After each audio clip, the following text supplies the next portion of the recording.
সালটা ছিল 1998। আমি তখন সদ্য কলেজ পাশ করা যুবক অনিমেষ।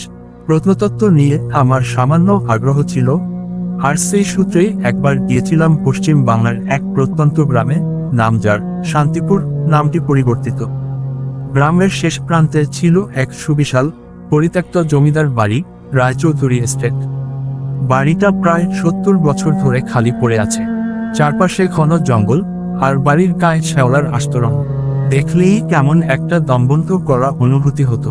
গ্রামের মানুষজন দিনের আলোতেও ওই বাড়ির ধার মারাত না। তাদের বিশ্বাস ছিল, বাড়ির শেষ জমিদার কন্যা, যার নাম ছিল চারুলতা, সে অপঘাতে মারা যাওয়ার পর থেকে আত্মা হয়ে ঘুরে বেড়ায়। আমি অবশ্য এসব ভূতের গল্পে বিশ্বাস করতাম না। যুক্তি আর বিজ্ঞানী ছিল আমার ভরসা। গবেষণার জন্য আমাকে একদিন রাতে ওই বাড়ির ভেতরের স্থাপত্যের ছবি নিতেই হতো।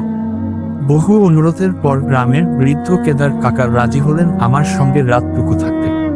সন্ধ্যার পর আমরা প্রয়োজনীয় সরঞ্জাম নিয়ে বাড়িতে ঢুকলাম।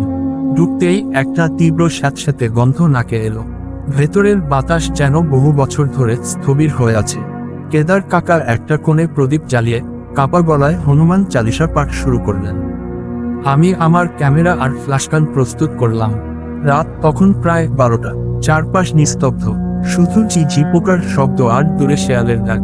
আমি দ্বিতীয় তলার প্রধান হলঘরের ছবি নিচ্ছিলাম। হলঘরটি ছিল বিশাল, ভাঙা ঝাড়বাতি আর ঝুলি থাকা আসবাবে ভরা। হঠাৎ আমার মনে হলো, কেউ যেন আমার ঠিক পেছনে দাঁড়িয়ে আছে। আমি দ্রুত ঘুরে তাকালাম। কেউ নেই, কিন্তু আমার ডান কাঁধের কাছে একটা তীব্র, অসহ্য ঠান্ডার স্রোত অনুভব করলাম। বাইরে তখন গ্রীষ্মকাল, কিন্তু এই ঠান্ডাটা বরফের মতো, যা স্বাভাবিক নয়। আমার বুকের ভেতরটা ধুকপুক করতে শুরু করলো। কেদার কাকা নিচ থেকে চেঁচিয়ে উঠলেন, অনিমেষ, উপরে কে যেন কাঁদছে। আমি কান পেতে শুনলাম, হ্যাঁ সত্যি, খুব মৃদু, প্রায় নিঃশ্বাসের মতো একটি কান্নার শব্দ ভেসে আসছে। শব্দটা উপরের সিঁড়ির দিক থেকে আসছে। আমার সমস্ত যুক্তিবাদী মন যেন এক লহমায় ভেঙে পড়ল। আমি টর্চটা সিঁড়ির দিকে ধরলাম। আলো পড়ল সিঁড়ির মাথায় রাখা একটা পুরনো, মরচে ধরা আয়নার ওপর। আয়নায় যা দেখলাম, তাতে আমার সারা শরীর জমে গেল। আয়নার ভাঙা কাচের মধ্য দিয়ে দেখলাম এক ম্লান ঘোলাটে মুখ, যার চোখ দুটো যেন গভীর খাদ। মুখটি আমার দিকে তাকানো নয়, সে যেন পিছন ফিরে দেখছে তার অতীত। তার পরনে ছিল একটি ময়লা হয়ে যাওয়া সাদা শাড়ি, আর তার লম্বা চুল পিঠের উপর ছড়িয়েছিল। এক মুহূর্তের জন্য মনে হলো, সে যেন চারুলতা।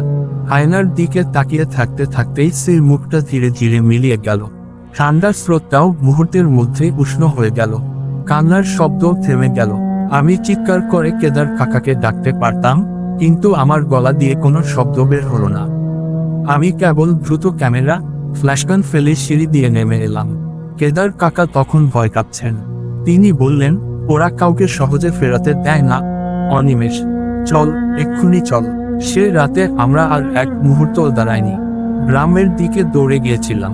পরে আর কখনো ওই বাড়ির ধারে কাছে যাইনি। আমি আজও জানি না, সেদিন আয়নায় আমি ঠিক কি দেখেছিলাম।